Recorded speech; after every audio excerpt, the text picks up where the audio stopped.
Welcome to Public Affairs Roundtable, a discussion of current events in the nation and around the world and how they affect the people of Indiana. Here's your moderator, Larry Lough. Congress is looking at revisions in trade regulations, always looking at, do we protect the domestic producer, the American companies, or do we allow them to go out there and compete in a free world market that's not always free? Today on Public Affairs Roundtable, we'll try to answer some of the questions and discuss the implications it has, some very real implications for us. Our panelists today are John Rouse with the Department of Political Science here at Ball State University, Bert Faulhaber with the Department of Finance and the Institute of Transnational Business, and Bill Mosier from the Department of Marketing and Purchasing. John Rouse, why are we now looking at trade regulation, or is this something that's ongoing? Is Congress always, on the bubble, always looking at what needs to be done to protect American producers?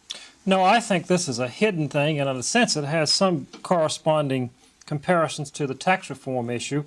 It's the thing that's been a long time in coming. I'd say that the issue is one of protectionism, and does protectionism is it current economic reality? So I think that's one of the questions we can raise. Another question we can raise in terms of the making of this entire policy, can 535 politicians, meaning the House and the Senate, effectively make trade policy? And I think the answer is not. Finally, in terms of politics, I think it's an issue of whose ox is being gored. And that's what it comes down to. If the trade policies or the change in the trade policies do not impact Indiana, our ox will not be gored, and so we will not care. We will not care as much. So I think you also have, obviously, the human factors here. With these decisions being made within the political system, can you differentiate between the economic realities and the political realities? No, not if we consider the phrase political economy is the politics of how we earn our keep and put the roof over our house and feed ourselves and so forth. And this, of course, is continually changing. And in order to keep up with the world, we have to change too. So I think this reflects the economic changes that have been occurring in this country over the last several years. Again, this is, I don't think there's any cry among the voters, as was the case for tax reform, for a change in trade policy.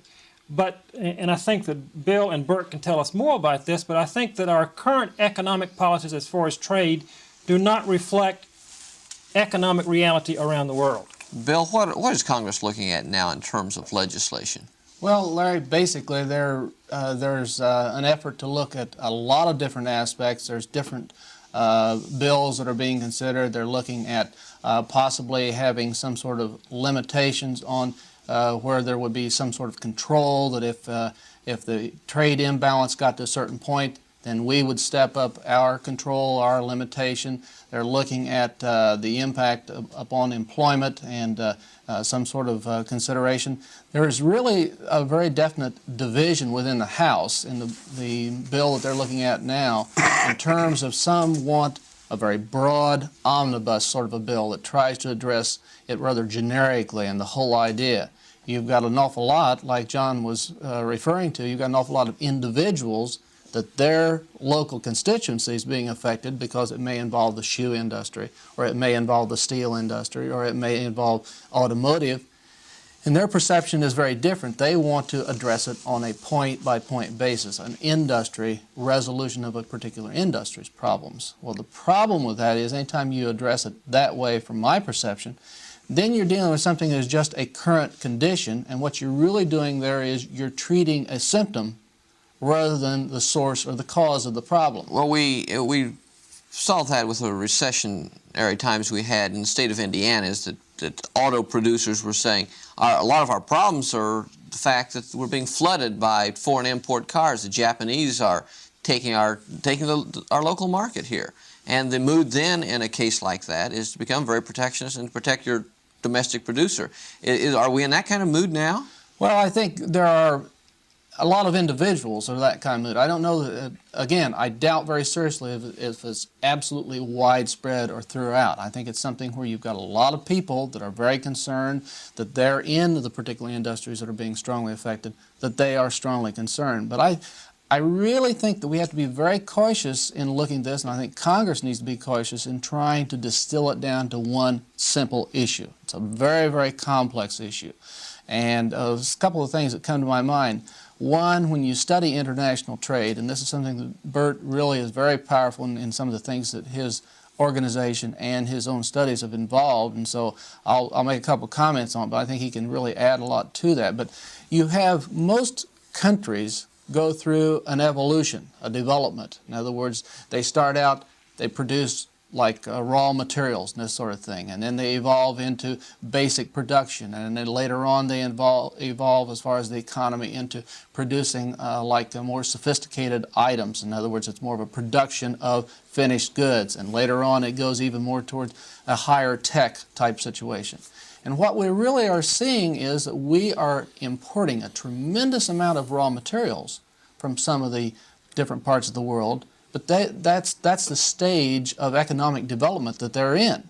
We're in a very much later stage, and we're virtually beyond the stage where we're going to be as much. In other words, we've evolved beyond steel being the same sort of industry for us that it was 20 years ago. It's part of the evolution. That's part of why you have. So it's economic, but it's also a development of the particular countries and the economies involved. If you pick the example, we import tremendous percentages of a lot of the raw materials we use from South Africa and the USSR. Well, that means then anything we do with trade policy, we need to be realistic and factor that in, because like we saw in '73, we can be very, very vulnerable, and we need to understand the complexity of all these different things that are involved. If I could ask my question again, but this seems like it reflects a different kind of economic reality. So you're saying that these changes in society and in the economy, going from a more high-tech kind of society, that does reflect then a change in our economics. Is that the case? I think it reflects a change in the economic realities, some of the evolvement, without any question, John.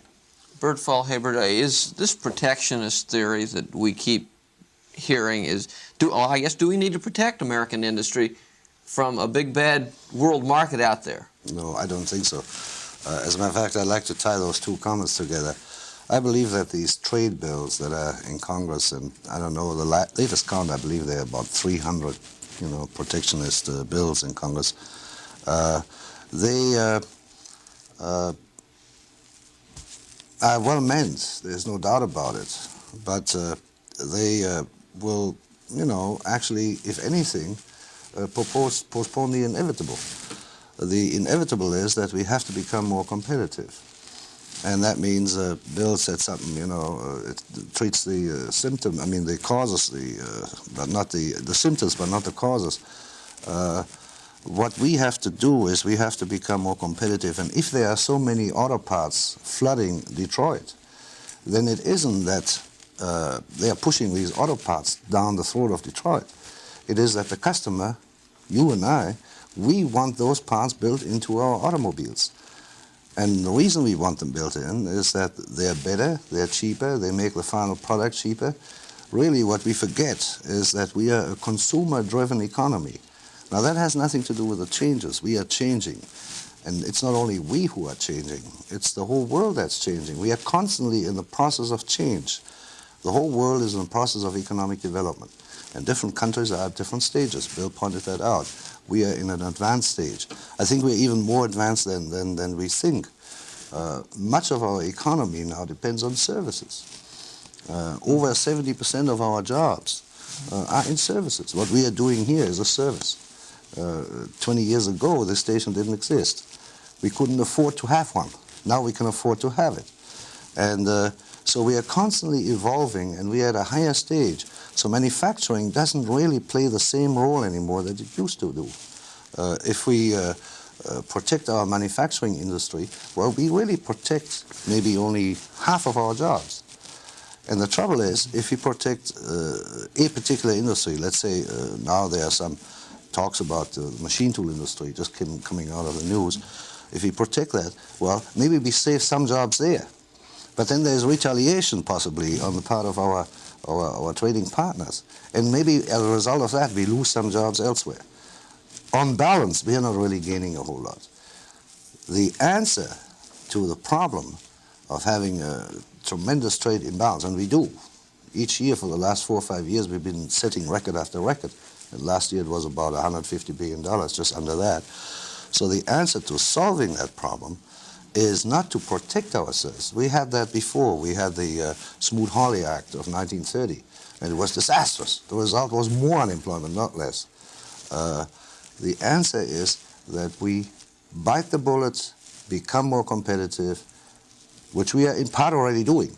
And that way we keep foreign goods out without protecting ourselves. Well, the implication here seems to be that perhaps we'll just evolve out of some of our traditional manufacturing rules, that maybe we shouldn't be making cars. Maybe we ought to be buying all of them from the Japanese and the Koreans. Is that what you're saying? Are we getting to that point? I'm not saying that, but in theory you are correct.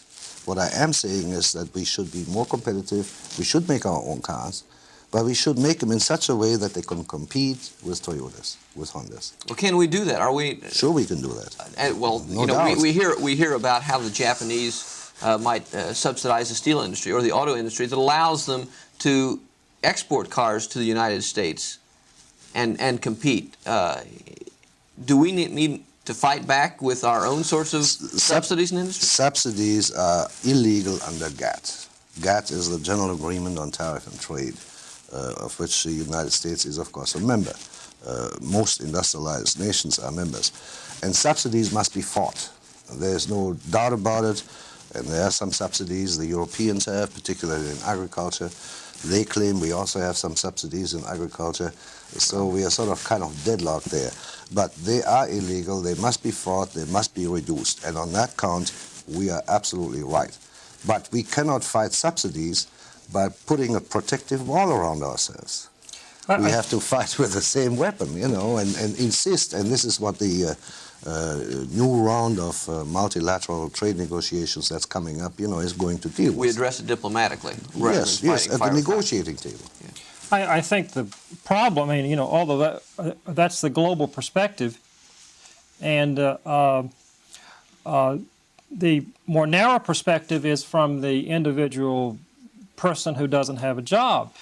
And so the question is how does that person make it from one job to the next job? And of course you have certain built-in political considerations that a particular interest have, and so that's the issue. How do you get from here to there from a more narrow point of view in terms of the more narrow interest to the more global interest? Is that the question for you, Burton? Yeah, I think that is one for me. Actually, it is a broader picture. You asked the question, how does a person make it from one job to the next job? Senator Quayle sponsored the Job Training Partnership Act, which is in effect, and it's a great success. Part of it is education and training.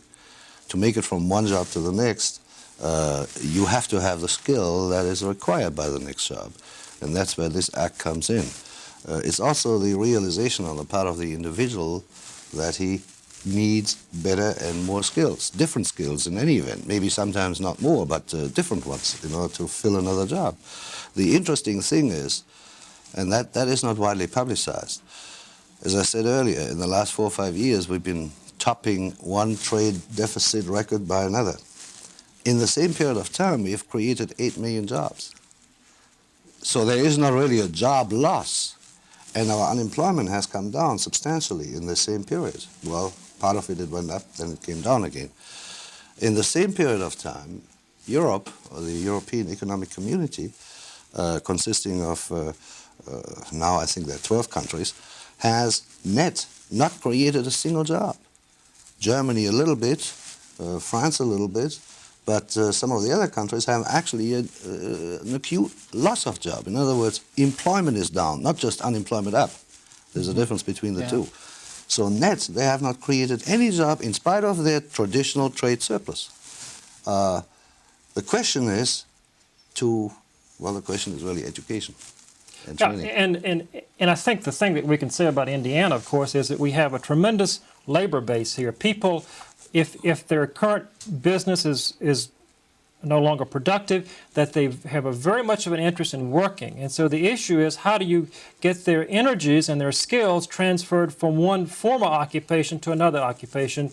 And the issue that Quayle's program and is the key to try to fill that gap. Yes, yeah, absolutely. I think there's something that we do have to recognize in this, though. We've seen a lot of information about the fact that Indiana is lagging the country in terms of educational level, and that obviously leaves us even more vulnerable to the situation. If it involves education, we're obviously going to be more vulnerable to the imports and that sort of thing if education is part of the answer, and I think you made the case quite well. I'm curious about one other thing that came to my mind as you were mentioning about GATT and about the limitation on subsidy and this sort of thing.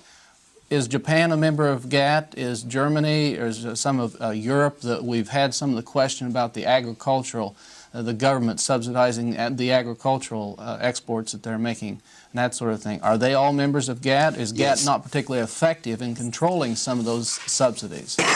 They are members of GATT, and I should say agriculture is one item, one industry that is exempt from subsidies, and we agreed to that initially. So in the new round, the two best-known rounds were the Kennedy round and the Tokyo round of multilateral trade negotiations. The new round, which will probably begin later this year or sometime next year, is also going to look at agriculture. And which was not as big an issue historically at the time. I believe at our insistence. They will look at agriculture. Tremendously affects Indiana. Yes. If we look at the amount of exports that we traditionally had and how it's really suffered in terms of our ability to export agricultural products, that's really off considerably from the way that it was in, it's a considerable part of our economy. So again, it has a very strong Indiana implication when this has evolved the way that it has. The things that I have seen that seem to be important in trying to look at this issue are the issues of cheap labor, capital, and technology. Some would say that they're more important than any particular national trade policy. Do either of you have any commentary on this? Well, there's a lot of investment flowing out of the United States in search of cheap labor elsewhere. But that is not the answer either, because yes, it helps and it creates jobs elsewhere, but then our unions, of course, they complain that we are exporting jobs. So this is not what our unions would be in favor of, and frankly, I'm not either. If you invest abroad, it's good, there's no doubt about it. You may invest for various reasons. You may invest in order to utilize, once again, technology that has become maybe obsolete here. And obsolete in the sense of high-priced labor, making the final product too costly. Where you do have low-priced labor, you know, the same technology can produce the same thing at a lower cost, and for that reason it may be good. You may also invest abroad because maybe you have a joint venture with another partner and you capitalize on their research and development to bring back innovations, to beef up your own technology, process technology I'm thinking of, or maybe even product technology. But if you merely invest abroad in order to have cheap labor, and you let your home facilities go to pots, then you really haven't accomplished anything in the long run, even for yourself. That's a short-term perspective. That's right. Eventually, the day of reckoning comes. That technology which you ship over because of cheap labor, well, will be obsolete there someday as well. Right. And you really have to come back home and say, okay, if I invest abroad because of cheap labor, I have to beef up my technology at home at the same time. Or else I have nothing to invest anymore at a later stage. And that, I think, is the wrong policy. We hear a lot about capital flowing out for, you know, going after cheap labor. But at the same time, we observe another thing, too. And that is that there's a lot of Japanese capital coming in, going after expensive labor. So there must be something good about that, too. But that may be, but could that be their trade policy, which they're recognizing politically? It's a lot smarter to have some plants here as opposed to having the potential of... They want to avoid any tariff import tariff wall. But at the same time, they also prove that it can be done. If you have the right kind of technology and you are competitive, you don't have to worry about labor costs. And did a tremendous amount of good background work on the thing. I mean, they flew people over to Japan for some of the training and this sort of Sure. thing. They really went the extra mile in that and identified an investment approach to the thing rather than a quick set it up and run type approach to the thing, which is, I still think, is a difference that we have between our cultural perspective and what you have in some of the other countries where we want a quick result. My famous example, which I use in class every single time I teach that course on international finances, when we made 9 cars per worker per year in Detroit, the Japanese were already making 15, and that was in 1970. And we didn't know that. So by 1980, we had come up to 12 cars per worker per year, and the Japanese were at 28. That's a widening gap. Mm-hmm. And at the time, we complained that we pay our workers $19 an hour, and the Japanese only 11. But if we would have that productivity of 28, we could pay our workers $44 an hour and still have a competitive car. Well, but I think another question, I guess it's a political question too, in terms of what do we choose to be excellent, at which do we choose to be excellent, should we be in that market at all? Well, that's what Bill asked a moment ago. Maybe we should get out of the automobile business. And you asked the same question. Yes, in theory, we could do that. We could phase it out altogether. However, for national security reasons, we cannot really go out of that business altogether either, because we cannot go to the Soviet Union and say, hey, let us borrow a couple of tanks. We want to fight a war against you. Well, that's a really hard issue of the thing. In other words, we have shifted in the direction where we've moved away from being manufacturers of components. We basically, as a country, our companies have moved in the direction of being assemblers. Well, that means we're getting our components from other parts of the world. Yeah. That's great as long as you don't have confrontation, but once you have confrontation, then you're extremely vulnerable if you totally depend on somebody else for the source of everything from the raw materials and the components all the way through to some of these things like we're talking about that are strategic issues. And that's part of where it really comes to rub. That's where it gets tough. That's the price we have to pay as a superpower. If we were an insignificant country, yes, I would say we should, and we had an automobile industry and the steel industry. At this stage of our economic development, we could safely phase them out, no problem. And we just rely on services. There seem to be, most of these questions are economic ones or trade ones, but I think there are some political things too. I think we might look at the fact that it is the issue of narrow interest versus a more global interest. I think it's an issue in terms of the human factors, in terms of how do you motivate people to do their best at whatever they do, and also thinking about doing something else. So it's an issue of how do we revitalize the labor factor in terms of what do people do well. I think it's also a problem, it's an issue in terms of politics of the people who are hurt by these trade policies oftentimes do not vote.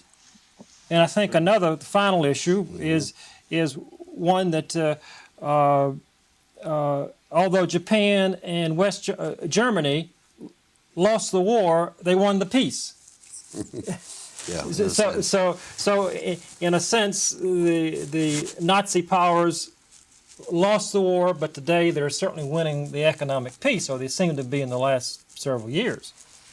But that may be an issue of the revitalization of the industries and the better equipment that was available, so as a result productivity was better after the Second World War and that sort of thing. So we may, in other words, that's something that they couldn't go on that forever, but they still had some benefit of a lot of the rebuilding of industry that had to be done in those two countries. And we helped them with it. Exactly. But it says that you can come back if you have a sense of the long-term perspective. I think it's absolutely critical that you have to be willing to dig in and not expect immediate miracles on the thing. And that's something where any of these quick fix legislative acts are going to have a very short-term impact. May have a strong one short-term, but not a good one long-term, I don't think. It may even be negative in the long term. As we look at our economic evolution, where does Indiana fit into this picture? Granted, perhaps the United States will never become a non-producer of automobiles or of steel, but the evolution still, to a sense, is going to continue, and it's going to continue to erode Indiana's economic base which still is pretty heavily dependent on the heavy producers. Yeah, I think it behooves us in this state to seek diversification and to bring in investment capital, you know, that is in industries other than the automobile industry. We are heavily automotive dependent. I think we are even more heavily dependent on that industry than Michigan is, because we have more and more, automobile parts installations here than they do there. Michigan is largely assembly. So it behooves us to diversify. Also, we are heavily agriculturally dependent, and we are vulnerable in both respects. Besides, agriculture, that's kind of industry that is highly capital intensive. If you look at it this way: only about 3% of our labor force feeds the United States and half the world around us. Now, if you double your agricultural production, well, then maybe you have 6% of the labor force. 3 million people or 4 million people are working in agriculture. And if you double it because you export a lot, you have created not a whole lot of jobs. While in manufacturing and in the services, which are more labor intensive, well, you create the jobs. So we should bring in more manufacturing industries other than the automobile industry into the state of Indiana. But we are moving more into services, as is evident in Indianapolis by the tremendous growth there. That's the thing that's happened in Indianapolis. So we do have, that's part of why our employment is more stable now than it was, because the service has taken up some of the slack that we lost in the steel industry and that sort of thing. So it's changing. There's no question about it. In a positive way. Right. Yeah. I think what Indiana has to focus on is a focus upon labor and trying to make the relationship between labor and management much better than it is now, because it becomes dysfunctional for both. Absolutely. A focus upon leadership and communication and how do both of them get the job done. And that's our direction. All right, we're out of time today. Thanks to our panelists today, Bert Faulhaber, John Rouse, and Bill Mosher for their commentary. I'm Larry Lough. Thank you for being with us.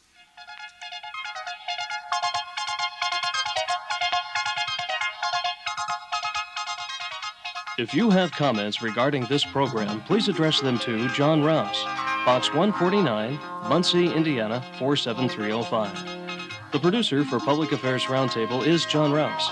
Associate producers are Cecil Bohannon and Bill Mosher.